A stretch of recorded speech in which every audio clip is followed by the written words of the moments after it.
Okay, so what I've done since the last video,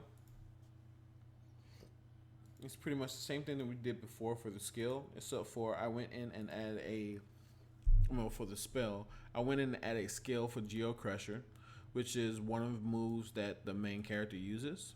I have a distance, I have the specification for what kind of spell type it is. I have settings for the AI and how often they're going to use it. I have a cost, with which I'm going to actually increase this to about 120. I, I say 120 because I have like 800 or something skills for like level 1. That number is not really explained. I just have a multiplier on it just to see the number go up. I have no real reason to actually have these skills. The SP start at 800 or something. So it's just something that you can go in and tweak however you want to. But I'm going to set the TP cost to 120. I have a 3 times power, so it'll be 3 times as strong as a hit, 3 times as strong of a hit. It's damage, no other attributes added. I can just save that. I've gone in and added the animation montage for the spell for the fire sprite, so that way it is a 200 times power, or times 2 power of the base magic calculation for the fire sprite. The cost of them is 30 MP. I have the animation montage here for the death montage. The distance is 3000, which is pretty long, and it's going to trigger at 0% life. So, one thing I wanted to show,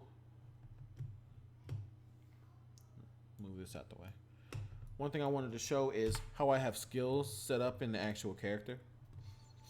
Normally, when you have a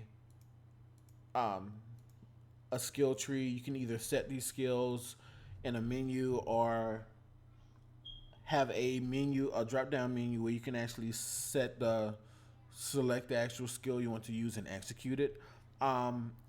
In this, I actually have it set up to where a skill is attached to a finisher move variable. So it's like finishing move level 3 will be attached to this skill. Since I have no interface to actually do this,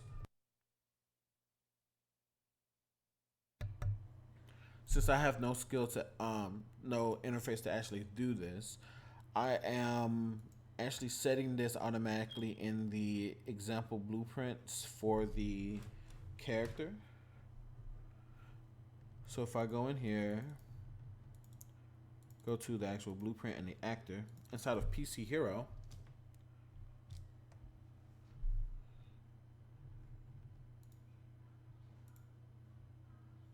let's see, go down to finisher. So finisher combo, that's the only combo I actually have currently, or at least for this example. Since I have no interface to assign it, I assign it to the highest skill available for the user.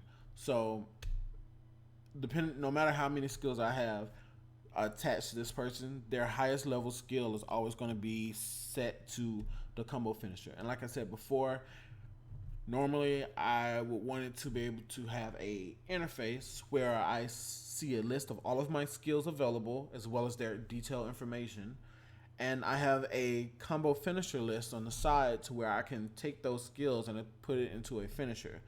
And I can do other things that, based on the tier of the combo finish, it will add even more damage to the attack, so that way you can go back and forth and balance and tweak certain skills to be as powerful or as weak as you want for their type of benefit.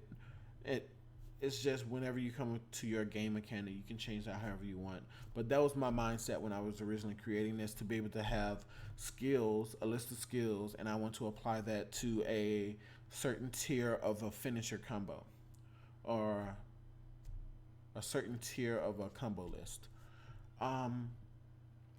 So this finisher combo is actually checked inside of the master animation blueprint. So if we go to the graph chart, we can see right here that um, check and check and activate combo finisher, which actually executes at the end of my last combo move, which is the little ground kick with the little puff of smoke. It will toss a callback notification to here to check to see if we should activate a finisher. It's going to check to see if one, our last move was actually a charge move, means we held the button down before executing the move. It's going to check to see if we have enough, the right amount of skill points to be able to activate the move. If we do, then we're going to activate the move, and we're going to reset was charged move, and pretty much just activate that skill. So now, if we come in here,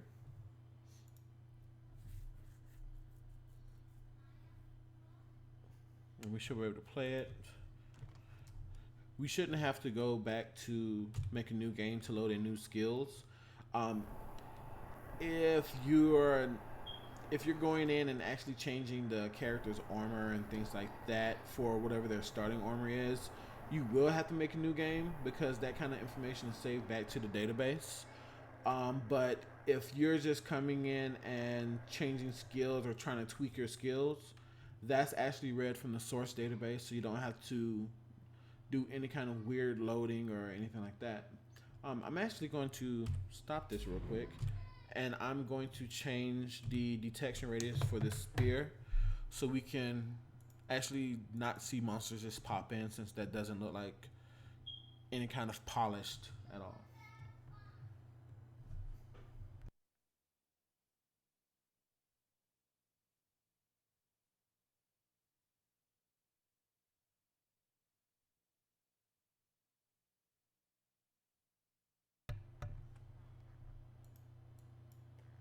So as you saw right here, I put in 30,000 and it automatically saw that my deactivation radius was under. So it's going to actually add 1,000 to whatever the minimum amount is. So let me lower this back to about 30,000, which is a good range for this, in my opinion, from what I've noticed. To be able to have my monsters automatically be there and ready before I even get anywhere near the spawn spear. So if I play this,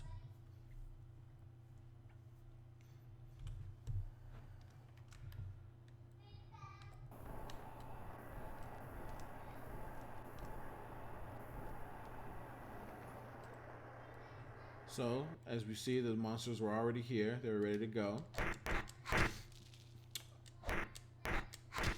I didn't charge it. I'm charging the move now. Right now I have it to where when I charge the move, the actual particle effects around the hands go to 3 different shades of color, where the highest one is the maximum damage multiplier for the actual hit.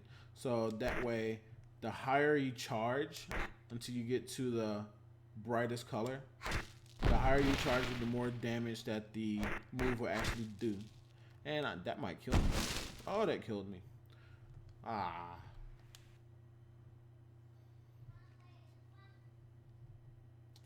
I'm trying to think of anything else to show that's not really straightforward. I showed how the combos work. We went in and added skill.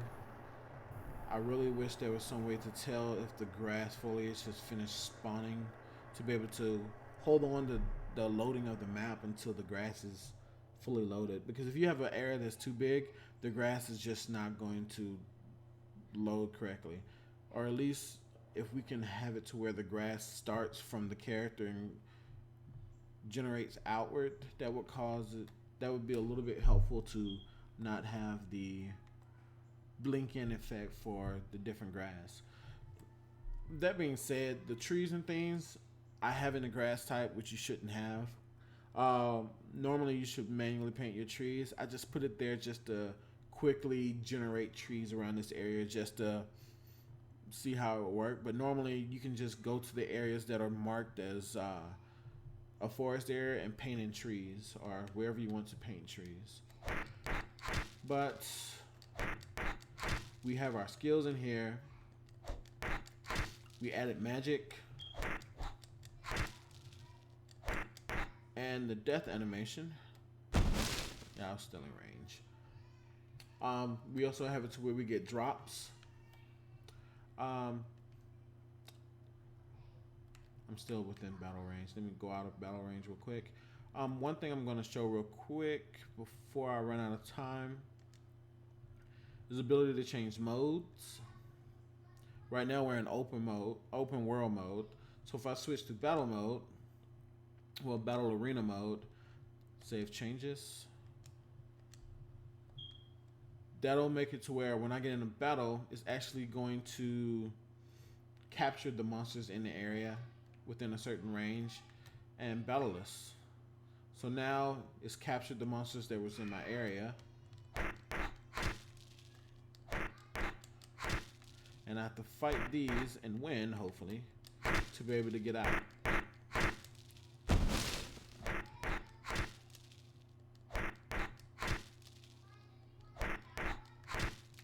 And that should be the last one. Alright, so now the battle is over. Since I actually entered completely nothing for the actual EXP and money, I get nothing from this battle. But it tracks that it took me about 21 seconds to 21 seconds to win this battle. I got items and things like that. For some reason, my item scavenge is not showing the correct information. I'll fix that and make sure that's showing up correctly in the release. And I can just hit X to get out of that battle. As for that, I showed off the NPCs. I showed off building the buildings. I showed off the smart objects with the buildings. You can make a character, add skills to him, level them up. I didn't show a level up, but I don't have enough monsters to actually level up. I actually don't even have EXP to level up. So it just shows a progression in the character's attributes.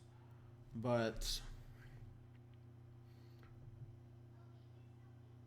if there's anything that anyone requests for me to show, I can make a video on that, or I can update this example content to show an example of it. I probably can do a treasure chest. I'll probably do one more video to show off the getting a treasure chest and probably setting up a NPC for a quest. That would be good. And the quest could be getting the key to activate the treasure chest. So I'll do that in the next video. And then I think that will probably be the last video in all of this. Thank you.